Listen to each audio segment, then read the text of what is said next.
kwa Sinza na Mwenge ilivyokuwa zamani. Ni kweli kabisa, miaka kama 15-20 nyuma kule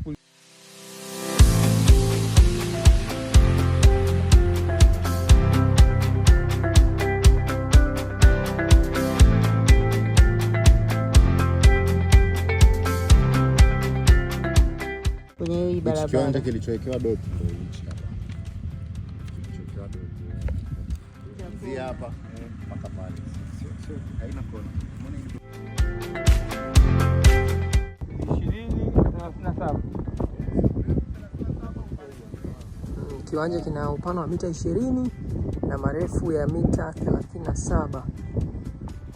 Mzee wangu, unawaambiaje vijana kwenye uwekezaji? Wachangamkie. Wakati ni huu. Sawa sawa. Ardhi haina mbadala. Ndio. Ukiwa kijana ndio wekeza kwenye